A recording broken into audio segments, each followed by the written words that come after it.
देखो सुनो, ये सारी चीजें जितनी मैंने पीछे पढ़ी ना, ये सारी की सारी कंटेम्प्रेरीज हैं। कंटेम्प्रेरीज का मतलब क्या होता है, एक ही समय पे होने वाली घटना है, ठीक है ना। अब इसी में देखो गुप्ता एम्पायर में क्या क्या होता है। तो इनका टोटल टाइम पीरियड कितना है आपको पता है? इनका टोटल टाइम पीरियड है 310 से लेकर के 540 तक। 310 से लेकर के 540 तक, यानी लगभग कितने वर्ष हो गए? लगभग 100-150 वर्ष हो गए, है ना भाई। 130 वर्ष, 230 वर्ष, 230 वर्ष हो गए ना, 250 साल हो गए लगभग, मान के चलो, है ना। अब इसके संस्थापक की अगर मैं बात करूं तो इसका फाउंडर कौन है? तो इसका फाउंडर जो है वो है श्रीगुप्त है। इसका फाउंडर जो है वो है श्रीगुप्त, ठीक है। और श्रीगुप्त का पुत्र कौन है? श्रीगुप्त का पुत्र है घटोत्कच, घटोत्कच, ठीक है ना। अब ध्यान सुनना आप लोग, घटोत्कच जो है वो, इनका शासन कहां पे है अगर मैं बात करूं तो बिहार का जो इलाका है, शायद मैंने लिखा होगा इमेज, एक मिनट रुक जाओ दिखा देता हूं मैं। चांसेस वैसे लेस ही है क्यों होगा, बट फिर भी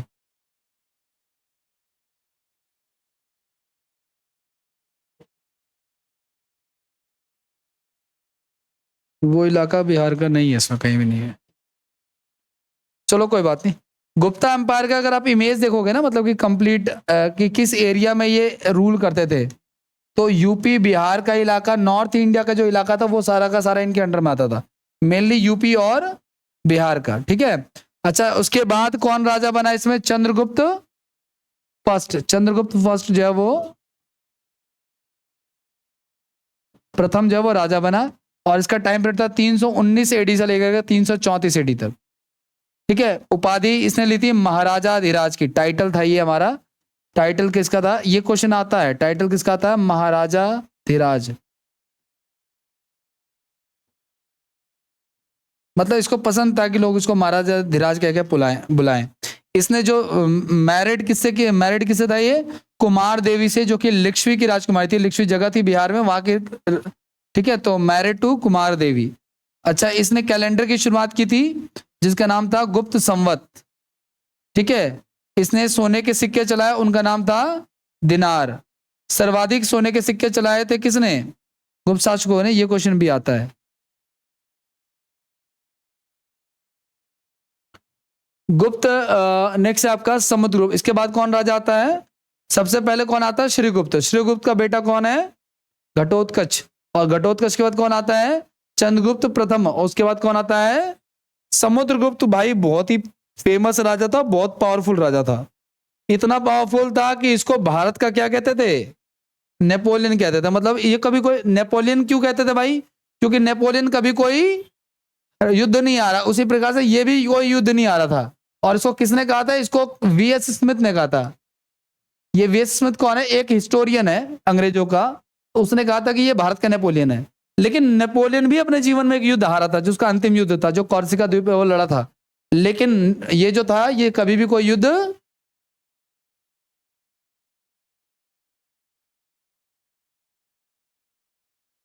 आगे बढ़े, इसने इसको उपाधियां मिली हुई थी किस चीज की? कविराज की, मतलब ये कविताएं भी करता था। परम भागवत की, ठीक है ना। और सर्वराज उद्यता की, यानी कि जो सभी राजाओं को क्या करे? डिफीट कर दे, ठीक है। कविराज का मतलब क्या होता है? कवियों का राजा। और ये काफी ज्यादा म्यूजिक लवर भी था, ठीक है ना। बर्ड्स लगा के पूरे दिन पड़ा रहता था कान में, ठीक है। इसको वीणा बजाते हुए दर्शाया गया सिक्कों के ऊपर, ठीक है ना। सिक्कों पे वीणा बजाते हुए। नेक्स्ट क्लास में मैं इसकी पीपीटी या भेजूंगा तो पीपीटी ऐड कर दूंगा, उसमें दिख जाएगा आपको कलरफुल जो पीपीटी होगी, ठीक है ना। तो ये क्वेश्चन मोस्ट इंपॉर्टेंट है। क्या? किस शासक को वीणा बजाते हुए दर्शाया गया? तो समुद्रगुप्त को। और भारत का नेपोलियन किसे कहते हैं? समुद्रगुप्त को, ठीक है ना। ये सारी चीजें। अब इसकी जो, ये जो समुद्रगुप्त है ना, इसके ये सारा चीज इसने किया था, इस बात की जानकारी हमें कहां से मिलती है? कहां पे लिखा है ये सब? तो इलाहाबाद के स्तंभ लेख में, है ना। इलाहाबाद के पिलर इंस्क्रिप्शन में भी मिलती है। इलाहाबाद के पिलर इंस्क्रिप्शन में ये मिलती है चीज, ठीक है। और उसको प्रयाग, इसी को, इसी पिलर इंस्क्रिप्शन का एक और नाम है जिसको कहते हैं प्रयाग प्रशस्ति। और ये लिखा किसने था? ये इसने नहीं लिखा, ये इसके इसी के दरबारी कवि ने, हरिसेन ने लिखा हुआ था, ठीक है ना, जो उसके दरबार में रहता था। अश्वमेघ यज्ञ भी कराया इसने, ठीक है। नेक्स्ट की बात करते हैं और क्या क्या इसके रिगार्डिंग और देखते हैं, आ जाओ। फिर इसके बाद कौन आया, तो गुप्त वंश की बात करें, सबसे पहले कौन आया, श्रीगुप्त, उसके बाद घटोत्कच, उसके बाद चंद्रगुप्त प्रथम, उसके बाद सेकंड, ठीक है ना। यही वो चंद्रगुप्त है जो सबसे पॉपुलर है, 14 इसको विक्रमादित्य की उपाधि मिली हुई थी, है ना। तो यही वाला वो है जिसके हम पढ़ने जा रहे हैं, ठीक है। तो अपने भाई रामगुप्त और शक आक्रमणकारी की हत्या कर सत्ता हासिल की। अब इनकी कहानी ना बड़ी लंबी चौड़ी है एक्चुअली, लेकिन इसको पढ़ेंगे बाद में, ठीक है। सबसे पहले इसने तांबे के सिक्के जो है वो चलाए। सबसे पहले इसका विवाह किससे हुआ, भाई की पत्नी से हुआ जिसका नाम था ध्रुव देवी। एक्चुअली इसकी भाई की हत्या कर दी गई थी, ठीक है ना। अच्छा नहीं, हाँ इसने अपने भाई को मार दिया था एक्चुअली, ठीक है ना। ये तो बाली जैसा कुछ कुछ सीन लग रहा है, ठीक है। इसके शासनकाल में उच्च स्तर का वैवाहिक गठबंधन देखा गया। इसकी पुत्री थी जिसका नाम था प्रभावती गुप्त का विवाह जो है ना वाकाटक राजकुमार रुद्रसेन के साथ हुआ था, ठीक है। ये भी हमें एमटीएस के क्वेश्चन में आया था इस बार। रुद्रसेन सेकंड की हत्या के बाद प्रभावती गुप्त सिंहासन पर बैठी। कौन, प्रभावती देवी जो इसकी सिस्टर थी, ठीक है। और इस शकों पर विजय के बाद चांदी के सिक्के जारी करने वाला प्रथम गुप्त शासक बना ये। इसने महरौली, जो आप जाते हो ना कुतुब मीनार, तो महरौली में जो है क्या है, एक पिलर इस तरह का एक लो स्तंभ है कंपाउंड में कुतुब मीनार के, ठीक है ना। तो वो इंस्क्रिप्शन भी जो है वो इसी ने बनवाया था। तो आयरन पिलर बोलते हैं इसको ना, महरौली का आयरन पिलर ऑफ महरौली, है ना। ये दिल्ली के कुतुब मीनार परिसर में उपलब्ध है, उस पर लिखा भी हुआ था। और मैंने कहा ना कोई राजा महान है, क्यों महान है, क्योंकि उसके दरबारी महान है। तो उसके 9 रत्न कौन कौन से थे, ठीक है, वो देखो आप लोग।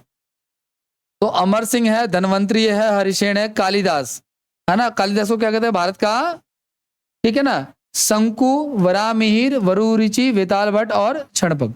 मैंने कहा ना इसमें से कोई ऐसा व्यक्ति है जो कि एस्ट्रोलॉजर है, कोई ऐसा व्यक्ति है जो कि कवि है, कोई ऐसा व्यक्ति है जो कि आर्किटेक्ट है, इंजीनियर है, सारे अलग अलग फील्ड के लोग हैं। आगे की बात करते हैं।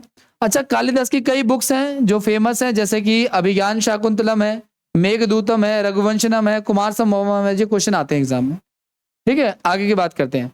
एक ना चीनी यात्री था जिसका नाम था क्या, पाहियान, एक चीनी यात्री था।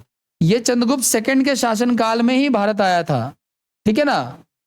और इसने बंगाल से चीन की यात्रा, मतलब चीन की वापसी ये कहां से की, बंगाल से वो रिटर्न लौट के गया। हो सकता है कि ये क्वेश्चन आया हुआ हो, अगर लिखा है तो डेफिनेटली आया होगा। अच्छा, चंद्रगुप्त सेकंड ने किसकी उपाधि ली, बताया था ना, टोटल कितने थे। सबसे फेमस कौन था, यही वाला सबसे फेमस था, ठीक है। कालिदास की पुस्तकें क्यों लिखी है, क्योंकि एग्जाम में आई हैं। अभिज्ञान शाकुंतलम, मल्लिका अग्निमित्रम, रघुवंशनम और मेघदूतम। कुमार संभवम भी है अगर आप लिखना चाहो तो, क्योंकि ये बुक्स रैंडमली पूछ ली जाती है कभी कभी। कुमार संभवम, ठीक है। आगे नेक्स्ट की बात करते हैं।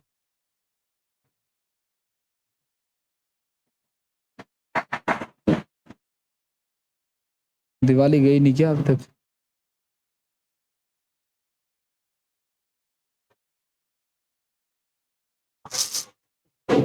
और एक राइटर था जिसकी पुस्तकें हैं, ठीक है ना, उसका नाम था मृक्षकटिका, एक अन्य राइटर पुस्तक का है, ठीक है ना। और इसमें 2 कैरेक्टर हैं, चारुदत्त और बसंत सेना की प्रेम कहानी इसके बारे में लिखा गया है।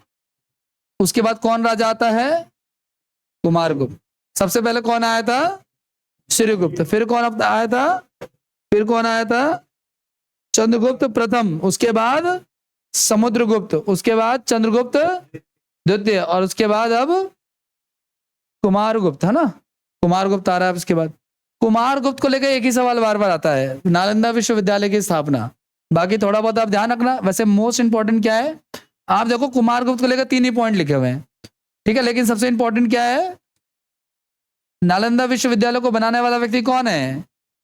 एक दुनिया की सबसे ओल्डेस्ट यूनिवर्सिटी में आता है जिसके अंदर पीजी की भी सुविधा थी, मतलब आप रह भी सकते हो, पेइंग गेस्ट वाली सुविधा थी, और पढ़ भी सकते हो। लेकिन उस समय ये वाली पढ़ाई नहीं होती थी कि बीए बीकॉम बीएससी कर लो। उस समय पढ़ाई होती थी बौद्ध धर्म की, सिर्फ उसमें ये लोग बौद्ध धर्म को फेवर करते थे, बौद्ध धर्म की ज्यादा पढ़ाई होती थी। और इसका डिस्ट्रॉयर कौन था, नालंदा विश्वविद्यालय को बर्बाद किसने किया था, बख्तियार खिलजी ने, किसने किया था? बख्तियार खिलजी ने। ये मिडल इंडिया में पढ़ेंगे, वैसे तो पढ़ा जाएगा। ये किसका सेनापति था? कुतुबुद्दीन ऐबक का सेनापति था, ठीक है ना, इसने डिस्ट्रॉय कर दिया था। वापस से इसको अभी करंट में ना, करंट में बताऊं आपको, लास्ट ईयर गवर्नमेंट ने इस यूनिवर्सिटी को वापस से करोड़ों रुपए लगा के रीस्टोर कर दिया है, ठीक है ना। अब आगे इसके बाद कौन आता है? स्कंदगुप्त। तो हुणों का आक्रमण लगातार हो रहा था। ये हुण कौन था? मध्य एशिया की एक जनजाति थी जो आई थी। तो हुणों का आक्रमण लगातार हो रहा था और इसने हुणों का विरोध किया, इसने भी विरोध किया, इसने भी उपाधि ली किसकी? ठीक है ना। तो जो शकों को हराएगा, विदेशियों को हराएगा, हुणों को हराएगा, वो विक्रमादित्य को उपाधि ले लेगा, ठीक है। इसका जानकारी हमें भीतरी स्तंभ लेख से मिलती है। नेक्स्ट की बात करते हैं और क्या क्या है। इसके बाद आता है प्रशासन। देखो इसमें ज्यादा राजा नहीं हुए, कितने राजा हुए? सबसे पहले हमने पढ़ा श्रीगुप्त के बारे में, है ना भाई। फिर हमने पढ़ा घटोत्कच के बारे में, फिर हमने पढ़ा चंद्रगुप्त फर्स्ट के बारे में, फिर हमने पढ़ा समुद्रगुप्त, फिर हमने पढ़ा चंद्रगुप्त, फिर हमने पढ़ा कुमारगुप्त के बारे में, और उसके बाद अब खत्म स्कंदगुप्त, स्कंदगुप्त के बारे में, ठीक है। तो गुप्त एम्पायर, देखो एक एक राजा के बारे में जितनी ज्यादा डिटेल है, इसलिए ज्यादा पढ़ना। अब इनका देखो सुनो, पूरे प्राचीन भारत में सबसे बड़ा स्वर्ण काल किसको कहते हैं हम लोग? गुप्त एम्पायर को। सोने वोने बरस रहे थे। देखो स्वर्ण काल का तो ये नहीं कि सोने बरस है, स्वर्ण काल का तो ये कि जनता खुश है, और जनता तभी खुश है जब राजा का प्रशासन जो है वो ठीक है। लेकिन हर कोई अपने आप में फुलफिल नहीं होता, कुछ कमियां भी होंगी, देखते हैं। आओ देखो सुनो,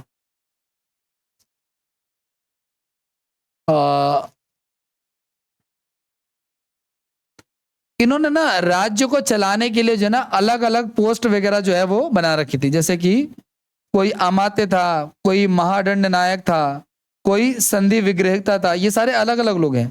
मतलब किसी इलाके, देखो राजा नहीं जाके देखेगा कि हर इलाके में क्या हो रहा है। जैसे मोदी जी नहीं देखने आ रहे कि आपके घर में क्या हो रहा है, या आपके इलाके में चोरी हुई तो मोदी जी थोड़ी रोकने आएंगे। उनके द्वारा अपॉइंट किए गए लोग जो है यहाँ पे काम कर रहे होंगे। तो अलग अलग पोस्ट के अलग नाम थे, उस हिसाब से कर रखा था। लेकिन सबसे पहले था, सबसे छोटी यूनिट थी गांव, है ना, विदेश विषय और भुक्ति, इस प्रकार से डिवाइड था, ठीक है ना। मतलब गांव से बहुत सारे गांव मिलकर नगर पालिका, ठीक है ना, फिर बहुत सारी नगर पालिका मिलकर ये बनता था, फिर जिले मिलकर के ये सारी चीजें बनती थी। इतना ही डिटेल में रखना, बस आपको मोटा मोटा तौर पर ध्यान रखना है। एक चीज और, अर्थव्यवस्था की बात करें तो व्यापार तो लगभग काफी चीजों में करते थे, लेकिन मेनली आपको याद रखना है क्या? सर्वाधिक स्वर्ण सिक्के जारी करते थे ये लोग, ठीक है ना। टैक्स की बात करें अगर हम लोग, तो टैक्स के बारे में देख लो थोड़ा बहुत आप लोग। टैक्स के बारे में उतना कुछ खास वजह रखा नहीं है, ठीक है। एग्रीकल्चर के बारे में देखो आप लोग, एग्रीकल्चर क्या कह रहा है इनका, मतलब संस्कृति यानी कल्चर क्या कह रहा है। देखो सुनो, कल्चर में ना ये किस रिलीजन को फॉलो करते थे या क्या बनाते थे। देखो इन्होंने ना एक वराह की मूर्ति बनाई बहुत बड़ी, ठीक है ना। वराह की मूर्ति बनाई, ये यहाँ पे रखा हुआ है मैंने, ठीक है। वराह का मतलब सुअर होता है वैसे तो, है ना। और वराह किसका अवतार माना जाता है? भगवान विष्णु का अवतार वराह अवतार कहलाता है। उसको किसने बनाया था? चंद्रगुप्त सेकंड ने। और ये है विदिशा एमपी में अवेलेबल है ये। तीसरा सेकंड आपका दशावतार मंदिर, ठीक है ना। दशावतार मंदिर ये झांसी यूपी में है, ठीक है। इसके अलावा एक है आपका भीतर गांव मंदिर, ये कानपुर में है। ये भगवान कृष्ण को समर्पित है और ईंटों के द्वारा निर्मित है, सबसे पुराने मंदिरों में से एक है जो नोटिफाई है। आगे की बात करते हैं और क्या कह रहे हैं। इतना ही है इसमें, ठीक है। गुप्त काल के बारे में हमने जितना पढ़ा सारा का सारा। लेकिन वही ना, अगर आप डेली चैप्टर को खोल करके अगर आप रिवाइज करते रहोगे तो ज्यादा सही रहेगा। जैसे आप बोलते रहो अर्ली, लेकिन वही दिमाग में कुछ और चलेगा तो पॉसिबल नहीं है। जैसे कि मान के चलो 1 मिनट के लिए आपको रिवीजन करना था, फटाफट बोलना शुरू कर दो श्रीगुप्त के बारे में। हमने कुछ पढ़ा ही नहीं। 300 कितना था? 310, 310 ना, 310 से लेकर 540 तक, 250 साल इन्होंने, 230 साल इन्होंने शासन किया। श्रीगुप्त घटोत्कच, पहले तो नाम आप ले लो, है ना। श्रीगुप्त है, घटोत्कच है, चंद्रगुप्त फर्स्ट है, समुद्रगुप्त है, चंद्रगुप्त सेकंड है, फिर कुमारगुप्त है, उसके बाद स्कंदगुप्त है। और मेन पॉइंट चंद्रगुप्त सेकंड के बारे में आपको रखना है, ठीक है ना। और समुद्रगुप्त को उसके पहले रखो आप लोग। समुद्रगुप्त को भारत का, इसको किसने कहा था? नेपोलियन, है ना। हिस्टोरियन का नाम क्या है? ठीक है, वीएस स्मिथ ने कहा था। किसने कहा था? वीएस स्मिथ ने कहा था, ठीक है। कुमारगुप्त के बारे में, अच्छा चंद्रगुप्त सेकंड के बारे में गए, लोह स्तंभ बनाया ना इसने, महरौली का जो आयरन पिलर इंस्क्रिप्शन है वो बनाया इसने, ठीक है ना। और इसके अलावा सबसे पॉपुलर विक्रमादित्य राय हमने पढ़ा था। हुणों को तो ये सारे के सारे हरा रहे हैं, हुणों का आक्रमण हो ही रहा है। जैसे मिडवल इंडिया पढ़ेंगे उसमें मंगोलों का आक्रमण हो रहा है, भारत पर अटैक होते ही रहे। पहले था किसका, पहले हमने पढ़ा था यूनानियों के समय पे ना उनका आक्रमण था यार, जिन्होंने नहीं शकों को हराया था। शक थे ना, शकों का आक्रमण हुआ था, फिर हुणों का आक्रमण हुआ, फिर मंगोलों का आक्रमण हुआ, आक्रमण चलते रहते थे। और जो इनको हराता था ना वो टाइटल लेता रहता था विक्रमादित्य की, ठीक है। कुमारगुप्त ने कौन सी यूनिवर्सिटी खोली, नालंदा को डिस्ट्रॉय किसने किया, बख्तियार खिलजी ने। बख्तियार खिलजी किसका सेनापति था, कुतुबुद्दीन ऐबक सेनापति था, है ना। ये सारी बातें आपको और ले ध्यान रखने। अब मैंने कहा ना कोई भी वंश खत्म होता है तो उसके ऊपर पीछे लेटर लग जाता है, लेटर गुप्ता पीरियड अब हम पढ़ने जा रहे हैं, ठीक है ना। और हिंदी में कहेंगे तो गुप्त उत्तर का उत्तर वर्ड लग जाएगा। उत्तर का मतलब समझ लो कि खत्म हो रहा है, जैसे कि वैदिक काल और उत्तर वैदिक काल। तो उत्तर वैदिक मतलब कि लेटर वैदिक पीरियड, मुगल काल और मुगलोत्तर काल, मुगलोत्तर मतलब कि खत्म हो रहा है। तो गुप्त काल और गुप्तोत्तर का मतलब कि अब ये मतलब गुप्त काल अब धीरे धीरे खत्म हो रहा है, छोटे छोटे नए नए वंश जो है वो आ रहे हैं। तो उसमें सबसे पहले क्या आता है, पुष्यभूति वंश या फिर वर्धन वंश, है ना। लेकिन ये कर चुके हैं क्या हम लोग, पुष्यभूति नहीं किया ना। संस्थापक इसका कौन है, पुष्यभूति है। और इनकी राजधानी कहां पे है, थानेश्वर हरियाणा। क्वेश्चन आ चुका है ये। इसका पुष्यभूति का बेटा कौन है, प्रभाकर वर्धन। और इसका बेटा कौन है, राज्यवर्धन, ठीक है। अब ये जो राज्यवर्धन है ना, ये बेचारा राज्य का वर्धन कर ही नहीं पाता। इसकी सिस्टर कौन है, राजश्री। और राजश्री का हस्बैंड कौन है, आप समझना चीज करो। ये जो ग्रहवर्मा है इसका शासन कहां पे है, कन्नौज पे, ठीक है। अब ग्रहवर्मा की हत्या किसने कर दी, देवगुप्त ने, ठीक है ना। और देवगुप्त कहाँ का और कहां पे अधिकार कर लिया, मालवा वगैरह के इलाके पे अधिकार कर लिया। अब एक बात बताओ मुझे आप लोग, कोई बहन के हस्बैंड को मारेगा यानी कि जीजा को मारेगा तो फिर तो मारना पड़ेगा ना, ठीक है ना। तो इनका ना फाइट भी होती है एक्चुअली, ठीक है। इसमें लड़ाई हो जाती है देवगुप्ता की। देवगुप्त किसको मार देता है, फिर राज्यवर्धन को भी मार देता है, ठीक है। हाँ एक्चुअली ये इनका फ्रेंड है, एक्चुअली शशांक इनका फ्रेंड है, शशांक से इनकी लड़ाई हो जाती है। फिर आगे कहानी आती है, इनका एक और भाई भी है। कौन भाई है इनका, ये जो राज्यवर्धन है ना, देखो सुनो, प्रभाकर वर्धन के दो बेटे थे, राज्यवर्धन और अभी हर्षवर्धन तो छोटा भाई है तो बाद में गद्दी पे बैठेगा, लेकिन राज्यवर्धन बड़ा भाई है। तो सिस्टर की शादी कराई, सिस्टर के हस्बैंड को मार दिया, तो लड़ाई लड़ी, राज्यवर्धन खुद खत्म हो गया। अब कौन आता है, ये हर्षवर्धन जो है ना बहुत ही अच्छा एडमिनिस्ट्रेटर है, तो ये हैंडल कर लेता है सबको, से सबका रिजीम, सबका बदला ले लेता है, सबका रिवेंज ले लेता है। कैसे, तो हर्षवर्धन का शासनकाल शुरू होता है, राजधानी जो है कन्नौज है, ठीक है। इसने पराजित किया ध्रुव सेन को, ठीक है। और इसके समय में कौन आया, हेनसांग जो है आया, ठीक है ना। इसका नाम जुआंग भी है, ठीक है। इसके अलावा हेनसांग को हम क्या कहते हैं, यात्रियों का राजकुमार, प्रिंस ऑफ पिलग्रिम्स कहते हैं, ठीक है ना। नीति का पंडित कहते हैं, ये सारे नाम है इसके। अब इसने जो है ना कई सभाएं भी आयोजित की, मतलब कई सारे जो है वो पार्टीज की कह लो एक तरह से ना, ऑर्गेनाइज किया। कन्नौज में एक सभा आयोजित की, जिसको किसके रिस्पेक्ट में, हेनसांग के रिस्पेक्ट, जो चीनी यात्री आया था उसके रिस्पेक्ट। एक प्रयाग में किया कुंभ के समय में, हर साल में, हर 5 साल में ये प्रयाग वाली आयोजित होती थी, अभी भी तो आयोजित होने वाली है, अभी प्रयाग में लगने वाला मेला है ना, जो गंगा यमुना सरस्वती का जो संगम है वहां पे। आगे की बात करते हैं और क्या कहना चाह रहे हैं। ये जो हर्षवर्धन है ये किसका उपासक है, ठीक है। लेकिन ये बौद्ध धर्म को भी संरक्षण देता है, ऐसा नहीं कि बौद्धों से इनकी कोई नफरत है, ठीक है। इसने पुस्तकें लिखी, कौन कौन सी पुस्तकें लिखी, रत्नावली, नागनंदा और प्रियदर्शिका। इसकी जीवनी, किसकी जीवनी, हर्षवर्धन की जो बायोग्राफी है उसका क्या नाम है, हर्ष चरित्र की है। और वो उसने खुद नहीं लिखी है, वो उसके दरबारी ने लिखी है, जिसका क्या नाम है, बाणभट्ट, ठीक है ना। बाणभट्ट ने एक और किताब लिखी जिसका नाम है कादम्बरी, ठीक है ना। अच्छा, ये जो हर्षवर्धन है ये बहुत सही राजा था, मतलब किसी से हारा वारा नहीं, लेकिन एक बंदे से हार गया। किससे हार गया, पुलकेशिन सेकंड ने इसको हरा दिया, ठीक है। और पुलकेशिन सेकंड कहाँ का शासक था, चालुक्य का शासक था। और कहाँ पे हराया था इसको? तो नर्मदा नदी के तट पे हराया था। ठीक है ना, इतना ही फिलहाल रहने देते हैं, बाकी नेक्स्ट क्लास में करेंगे। अब नेक्स्ट क्लास में आप लोग अच्छे से रिवाइज करके आना, मैं क्वेश्चन लेके आऊंगा बहुत सारे।